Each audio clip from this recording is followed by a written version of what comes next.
Eldrazi Tron, Adam Cummings, is on the blue-red Eldrazi deck.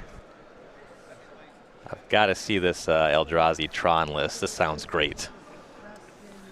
Okay, so it's exactly what you think it is. He has shaved an Ayavugan, which is really interesting, but 4 Urza's Tower, 4 Urza's Power Plant, 4 Urza's Mine, 4 Eldrazi Temple, 3 Ayavugan, an Urborg, a Basic Wastes, and a Ghost Quarter. So yeah, I've seen some of this. It's an interesting deck. You play Eldrazi Temples, Ayavugans, and the full set of Urzatrons. This is a colorless deck through and through. Reality Smasher, Endless One, Eldrazi Mimic, Thought Not Seer. So you'd expect that, but then you're right. Ulamog, Kozilek, 4 Oblivion Sowers. 4 expedition maps to find either the Eldrazi land you need or the Tron land that you need. Some spatial contortions to interact with your opponent. I really like this. 2 copies of All Is Dust. Ooh, okay. That's a great card, which is going to be horrible in the day 2 meta game. Yeah, there's some white and blue creatures that are not hit by All Is Dust because of a mechanic called Devoid. Yeah. Adam Cummings is on the Pro Tour winning deck list by Jiechen Tao at Pro Tour Oath of the Gatewatch. Notably, the All Is Dust, I believe that Voss is gunning for the Jeff Hoagland matchup. That's the pairing that he really wants. Okay, we're underway, and this is the draws that you hear about. Zach starts on Urza's Tower, Cummings, turn 1 Ayavugan, and a measly 6 mana worth of creatures, 2 Mimics and an Endless One. Oh, that's it? That's it. We hear stories of these draws and about how unbeatable they are. Sometimes we see Ayavugan compared to Mishra's Factory. That's actually 2 Mishra's Factories of mana. Oh, yeah, Workshop is the one I was thinking of. I mistook it for the creature land. Mishra had a lot of hobbies. He made a lot of good lands. Yeah, and a bauble. Not a lot of good creatures. So Eldrazi Mimic, turn 2 from Zach Voss. He plays it off a pair of Urza's Towers. Let's go back to Cummings. And here's where we have to be worried, right? What's the follow-up here? Is it a Vile Aggregate, a Ruination Guide? It can't be nothing. I suppose it could be nothing. It seems unlikely that it is nothing. An Endless One. There's a lot of really terrifying plays. Vile Aggregate would be fantastic here. Would make both the Mimics into 4/5s for the turn. A reasonable turn 2. Yeah, swing for 10. This is a format where Wild Nacatl was once banned. Right, okay. That's about on par with what he's doing. Adam Cummings will search for Steam Vents. Goes to 17. I played against some Wild Nacatls last weekend. I was not impressed.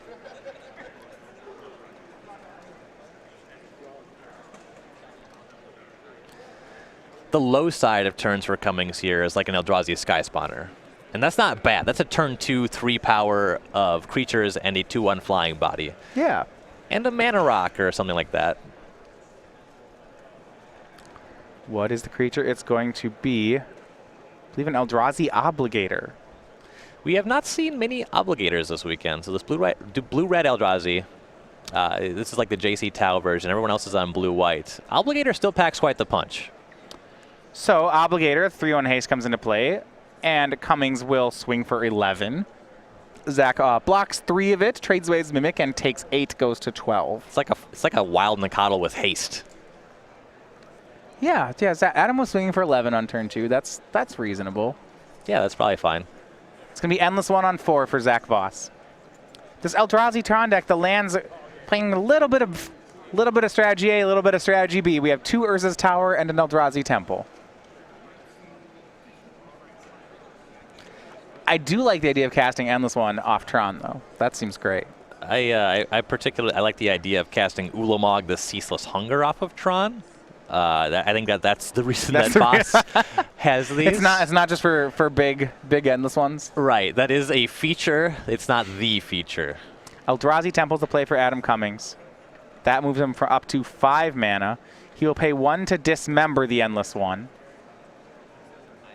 And oh my, Zach's just got to hope there's not a Thought Not Seer here. Nothing, no follow-up creature, just a swing for 6. Zach will go to 6. Finally, Zach catches a break in only falling to 6 on turn 3. On the play. Third Urza's Tower for Voss.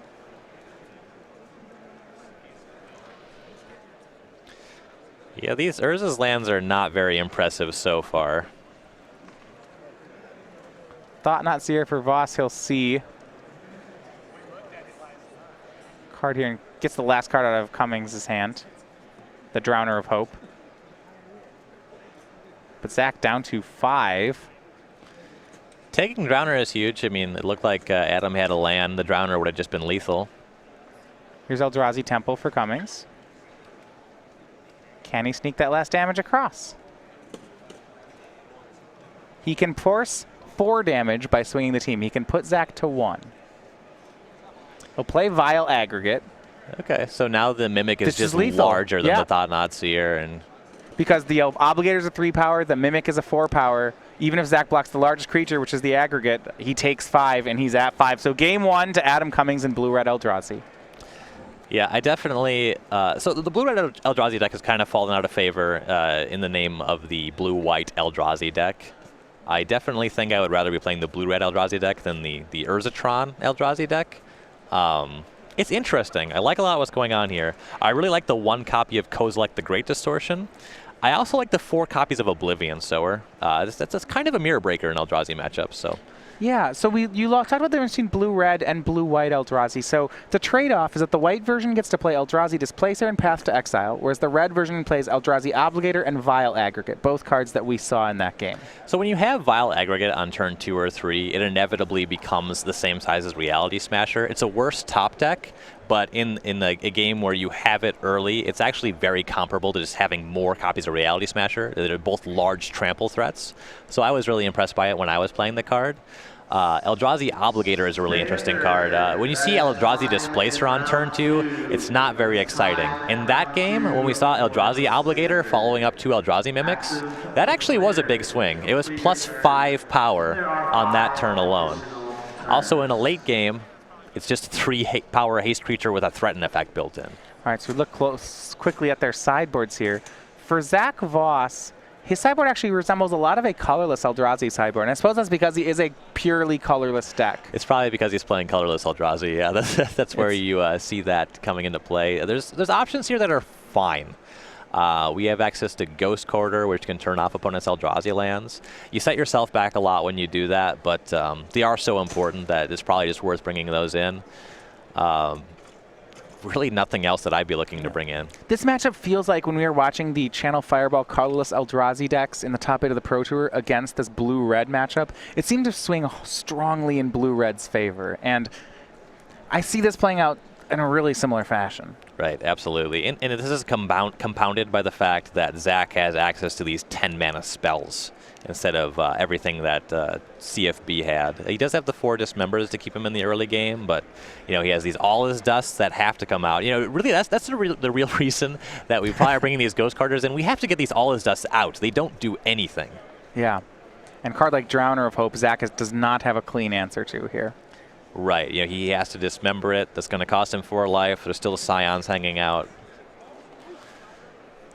So as you're joining us here, we're at the Louisville Open. This is our day 2 coverage as we work our way in season 1 of the SCG Tour. We're making our way toward the Columbus Invitational taking place in just under 2 months. So if you haven't joined us this weekend and want to try to make it out here and qualify for the Invitational, we have 3 more events before the Invitational. Next week, we'll have a Legacy Open in Philadelphia. Then in March, we'll have a Standard Open in Indianapolis. So we make our way back east in April for a Standard Open in Baltimore. And then finally, our Season 1 Invitational, where we will crown the 3 season winners for the Players' Championship, and of course, the Invitational winner, who will receive their likeness on a token of their choice. Definitely a lot of great tournaments to hit up. I'm pretty excited to watch Philadelphia next week. Andrew Boswell, CVM, will be covering that event. I was talking last night, I had dinner with Andrew Tenjum and Eddie Song, and we were talking about Legacy, and I was talking about how I hadn't played it in a while, how I really like Temur Delver decks, and they were informing me that the Eldrazi deck might be a real problem for Legacy as well. Yeah. Also, if you do show up at this event, you'll get a copy of the exclusive Kitchen Links playmat. That one's been given out away as part of our StarCityGames.com parody series. Limited edition playmat is a parody, of course, the modern staple Kitchen Finks. So, of course, we changed them to adorable cats, because what card wouldn't be better without a cat? Get those as the entrance to any Season 1 Open. The cats might not mix well with the Eldrazi. That wouldn't sit well with me. Eldrazi might like cats. Maybe they have pets. Ulamog could have a pet cat. They have drones. Yeah, and you have a cat, too. Because maybe Ulamog likes cats. These are my drones. These are my cats. You got to keep them separated. I hear Kozilek has like 4 cats. You know, I would put Eldrazi. he's one of those guys. I think that I dislike Eldrazi on a similar level that I dislike cats. So you are convincing me. Zach Voss, turn 1 Eldrazi Temple into Expedition map. For Cummings, it is another start. Okay, it's a little more tame. I have Ugin into just 1 Eldrazi Mimic this game. That's pretty unlucky to only be able to have access to 2 mana on turn 1. For Voss, plays a Urza's Power Plant. He now gets to pick between cracking the map and casting Spatial Contortion. Contortion a 3 of in his main deck. Yeah, depending on what Cummings has as a follow-up, it's very likely that that's just the play here. I'm also really curious to see what the map finds. Yeah, do you get an Eye of Ugin or do you get a Tron piece? Are we on Tron or are we on Eldrazi? Interesting. I feel like you have to get Tron once you're... I think that the determining factor is if we have a second Tron piece, that's just better. Voss will swing with the... will be hit by Eldrazi Mimic, go to 18, and then crack the Expedition map. Cummings, no follow-up plays here.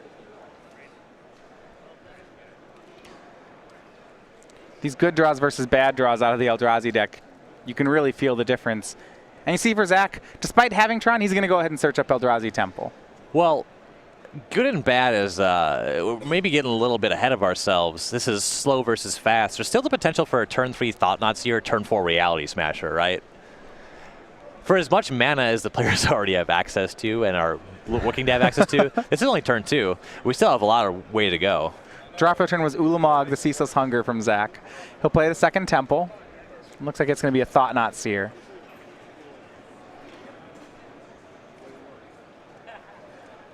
So despite the innovation from this Eldrazi Tron deck, you have to feel like the Eldrazi part of it is just somewhat trumping the Tron part. Yeah, I mean, we did see an Expedition map with the 1 Tron piece in tow, just go find an Eldrazi Temple. Cummings' hand is 2 Cavern of Souls, a Scalding Tarn, 2 Reality Smashers, and a Drowner of Hope.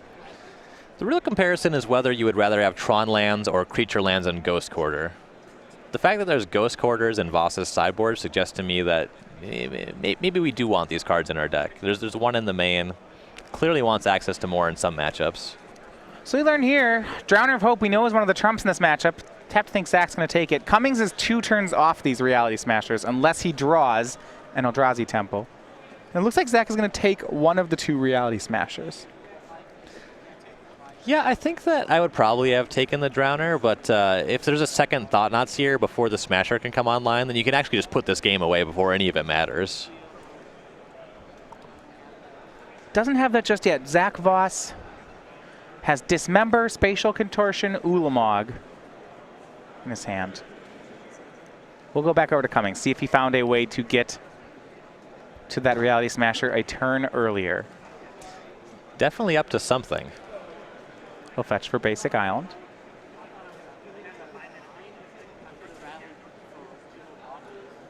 His hand left right now, we know he has another Tarn in hand, 2 Cavern of Souls, a Reality Smasher, and a Drowner of Hope. And then whatever card he drew this turn. And that's what the question is going to be. Thought-Knot Seer would be great. Eldrazi Temple would be great. A lot of medium options as well. Looks like the draw was a Dismember. So we'll go ahead and Dismember the Thought-Knot Seer. That one's pretty good though, right?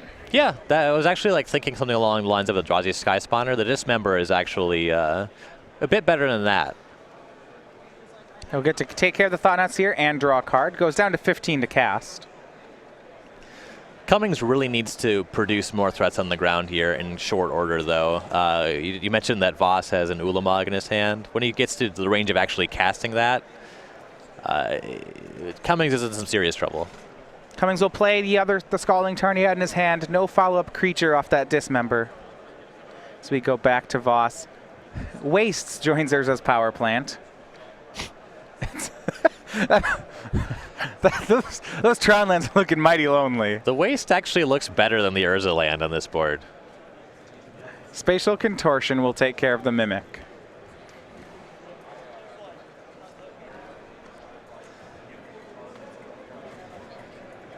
And a lot of respect there, Zach.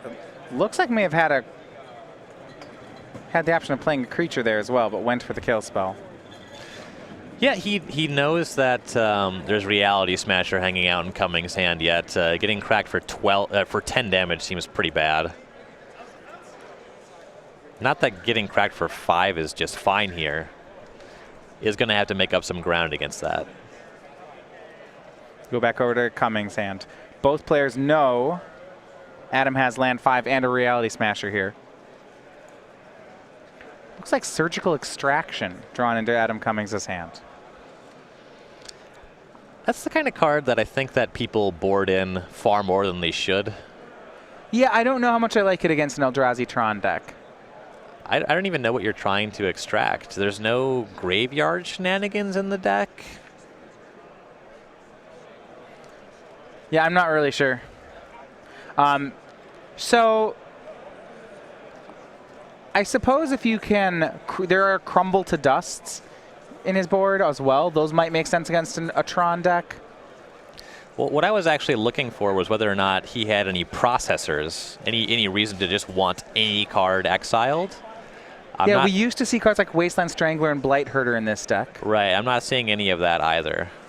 I think that this Surgical is just kind of a dead draw. It does have the random utility. If you see your opponent's hand with Thought-Knot Seer and they have extra copies of a card that's in their graveyard, then you're kind of doing it.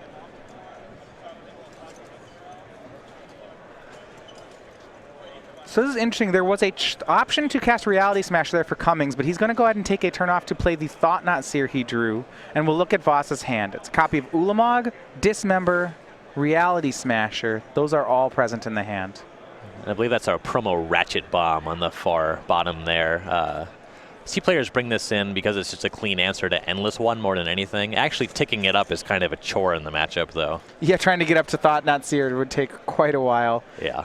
Thought-Knot Seer is going to exile the Reality Smasher out of Voss's hand.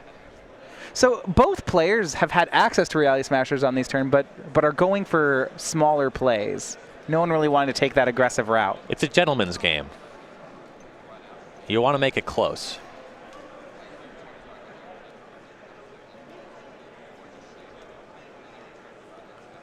And does Adam have a second play? It looks like he may fire. He's debating firing off the Surgical Extraction. And he will. There's nothing in Voss's hand to Surgical away. He's going to Surgical the Thought-Knot Seers out of Voss's deck. So if you're going to play Surgical here and you know you're getting no value in the hand, you should at least wait until your opponent's draw step, because then your opponent could draw the Thought-Knot Seer and you could tag it that way.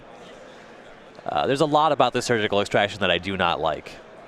Yeah, I agree. We do want to do this during their draw step. At the same time, though, I think you're going more on the line of, should we have a Surgical Extraction in here at all? Yeah, I mean, the issue is just compounded by this exact line. I agree that I don't want my opponent to draw a bunch of Thought-Knot Seers. Yeah. There's that. Sometimes in these decks, with the Eldrazi decks, the main deck is very thin. We saw with the colorless Eldrazi deck, the Channel Fireball ran. Having Chalice of the Voids in the main deck oftentimes meant they had to board in very low impact cards because they just didn't have much of a functional sideboard. Now in Cummings' situation, I think he's boarded out real cards for the Surgical Extractions, and that's where it becomes weaker. Yeah, that was my experience with Blue-Red Eldrazi. Is in the mirror, the only card that I was boarding out was the changes I made to the list. I cut the Ruination Guide, so I had a Miser's Gutshot in my main deck. That was the only card I was bringing out in the mirror. There's nothing else in the main deck that I would even think about cutting. Like, he actually just matches up really well against the deck naturally. Against the Eldrazi Displacer versions, we've seen players board out Endless Ones, as it's a little bit of it's a liability against the 3/3. Mm-hmm. Hey, Zach does have Ratchet Bomb. Some of the versions do. So maybe we're just boarding out Endless One. That's somewhat respectable. We go back to Zach Voss's turn. Draws and casts Ratchet Bomb. No land here for Zach, so he's not bridging his way up toward that Ulamog anytime soon. And for Adam, more mana on the way. Plays an Eldrazi Temple. And I think it's time to, maybe is it time to smash some realities? It's gotta be. Well, he has a Drowner, so he can continue to play defensively. Yeah, also there's some argument to just playing the non-haste creature before the haste creature. The clock works out better because you'll be attacking for 7 next turn with the Drowner. you'll still get in 5 of the 10 points with the Smasher. So you come up ahead of 2 points over those 2 turns. Notably, the Smasher plus the Thought-Knot Seer is just lethal on their own. But you're not killing your opponent this turn no matter what, so the Drowner is probably just the better play.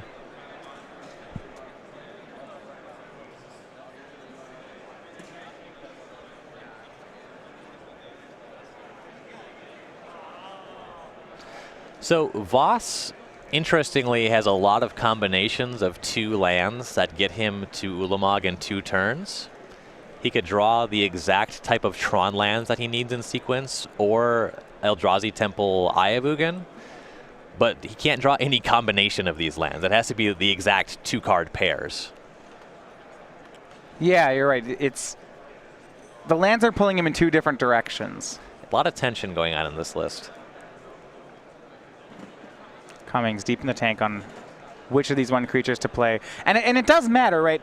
Because as we've seen, Zach Voss can top deck things like Thought-Knot Seer. So if Adam only casts one of these creatures, he has to consider the chance that he may never get to have the other one. Right, absolutely true. Here's Thought-Knot Seer. It will attack, it will get dismembered. Zach will go to 12. And Adam will draw. Or sorry, and Zach will draw. And it looks like he's gone for the Drowner of Hope. Yeah, I would hope Post-combat. it's not post-combat Reality Smasher. Tapping 4, and it's going to be the 5/5, bringing along 2 Scions. Ratchet Bomb does take care of the Scions here without having to tick up, so that's something for Voss. It's something, and those taps that the Scions represent actually can be very good against a deck that's all in on 1 or 2 big creatures. Absolutely. Let's see, is Ratchet Bomb cracked on 0, or is it going to tick up to 1? No, it'll take care of the Scions. Not even going to wait. I am doing this now. Draw for Zach Voss. Is a land.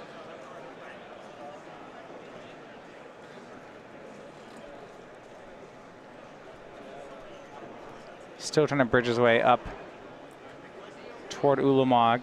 Looks like both his draw off Thought-Knot Seer and his draw for turn were lands, so now he finds himself with 2 lands in hand, both an Ayavugan and a Ghost Quarter. Debates between 2 and goes with Ayavugan. That brings him up to 8 mana. Yeah, had the option to just Ghost Quarter, probably looking at Cummings Ayavugan that he has in play. So I'm going to go back to this. When Zach chose to dismember, if he was dead set on dismembering the Thought-Knot Seer, had he done it main phase, he would have drawn he missed his land drop last turn. So if he'd main phase dismembered the Thought-Knot Seer, he would have drawn the Ayavugan that last turn, played it, and this turn he could play the Ghost Quarter, and he could have saved himself 1 turn on casting Ulamog.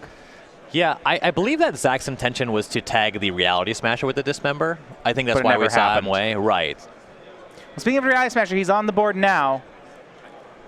Adam will swing it and Drowner of Hope. Zach will dismember the Smasher and discard a Ghost Quarter. All right, so Zach has the Ayavugan. The pressure is on to find that 3rd Eldrazi Temple right now. So I want another question. Why are we hitting Reality Smasher over Drowner of Hope here?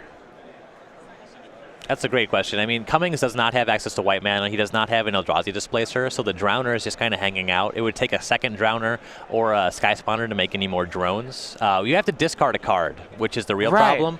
But we have the potential to maybe chump block the Drowner anyway. And Zach runs out of life points, though, with that line. And Adam Cummings, 2-0, is the winner in the match.